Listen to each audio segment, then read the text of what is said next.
everyone, my name is Falki Jain from Vidyanan Online, and if you haven't subscribed to our channel, then consider it right away.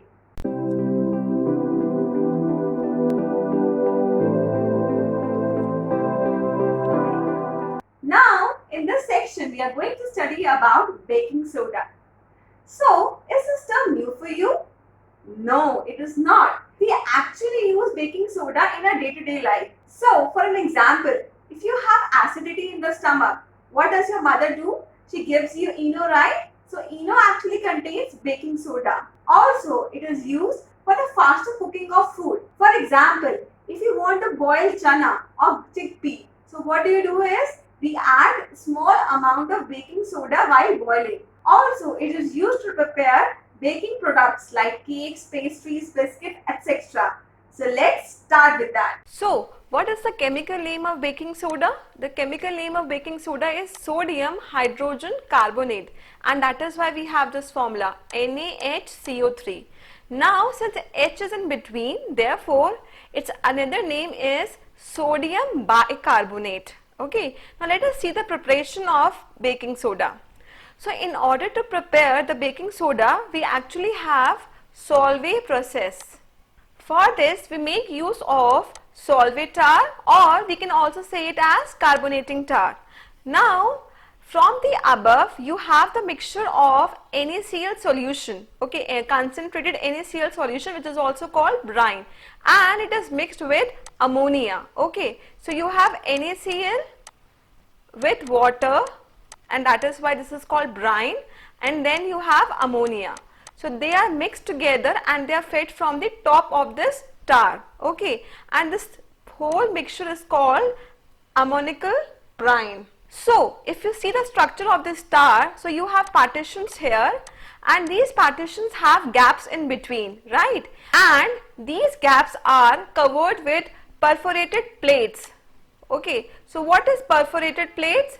Perforated plates are those plates which have holes in between, right? So these plates have holes in between. Okay, so from the top you have ammonical brine, and from near the base you allow carbon dioxide gas to pass through.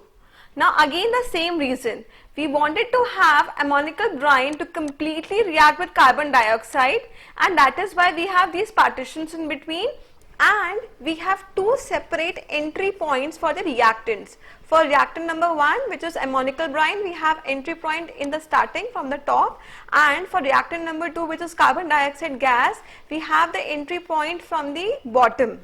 Now, after the reaction of ammonical brine happens with carbon dioxide, you have sodium hydrogen carbonate, which is baking soda, and ammonium chloride as a product. Okay, now this sodium hydrogen carbonate is only slightly soluble in water, and thus it settles down as precipitate and is then filtered from ammonium chloride with the help of filtration process. Now let us see with the help of reaction that how baking soda is formed. So as we have studied before, baking soda is prepared by reacting brine with ammonia. Okay, so brine was what? It was NaCl solution. It is concentrated NaCl solution. Okay, now it is reacting with ammonia. If you see here, again baking soda is prepared from common salt. Here also common salt is the main ingredient. Now when common salt along with water reacts with ammonia, it gives us sodium hydrogen carbonate, which is baking soda, along with the formation of ammonium chloride, which is NH4Cl. Now this sodium hydrogen carbonate is only slightly soluble in water. It is more in the form of precipitate, and that is why it is separated out with the help of filtration process. Now let me tell you, in order to get the very high quality of baking soda, this filtered sodium hydrogen carbonate is again purified.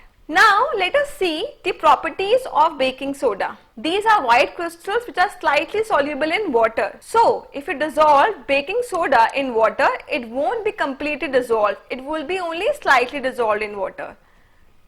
Next, it is a mild base. Okay, so Sodium hydrogen carbonate is actually a mild base, and that is why it can be consumed.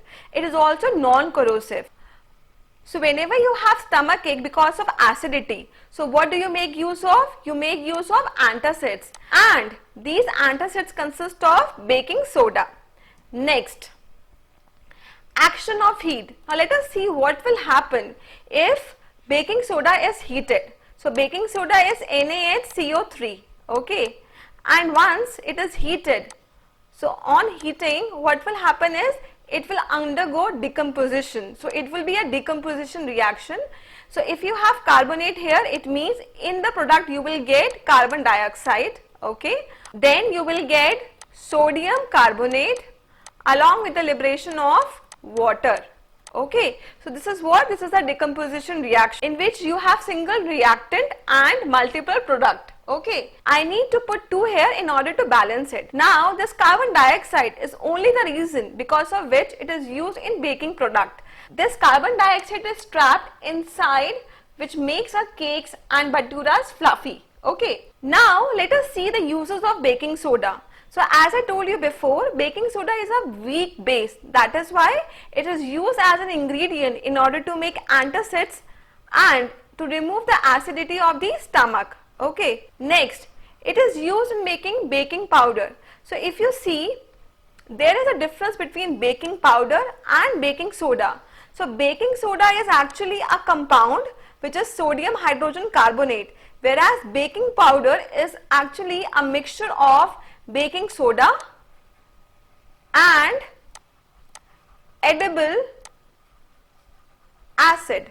Okay, edible acid means acid which you can eat. Okay, like you can have weak acids like lactic acid which is there in curd, you can have citric acid which is available in oranges and also in lemon, you can have vinegar. So all those acids which you can have, which you can eat, are called edible acids. Now if you see here, in this teaspoon you have baking soda and this is a bottle of vinegar. Okay, so once you put vinegar on this baking soda, so if you see, we find effervescence here, right? And this effervescence is because of the formation of carbon dioxide. Now the question arises that carbon dioxide we are getting it from baking soda, which is making our cake fluffy. Then why do we require baking powder, right? In baking powder we actually make use of baking soda along with edible acid. So what is the reason why we make use of edible acid? So let me tell you, when you bake the cake or when you heat the cake, what do you get in the product?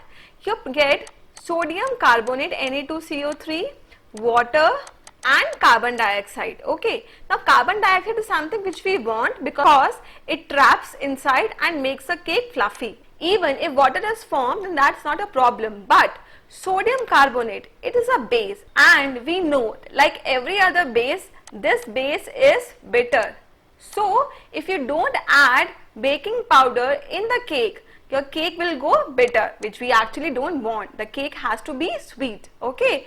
Now let us understand what reaction occurs when we add edible acid to baking soda. So baking soda is NaHCO3, okay, and we are adding some acid. So we know that for an acid you need to have H plus ion and there can be any anion. So I am making it as X minus. Okay. So you have H plus cation and X anion. Now here if you see, this is Na plus as cation and bicarbonate as anion. So the reactant side will undergo double displacement reaction, right? So Na will combine with X minus and bicarbonate will combine with H plus ion in order to form H2CO3 carbonic acid and NaX. Okay.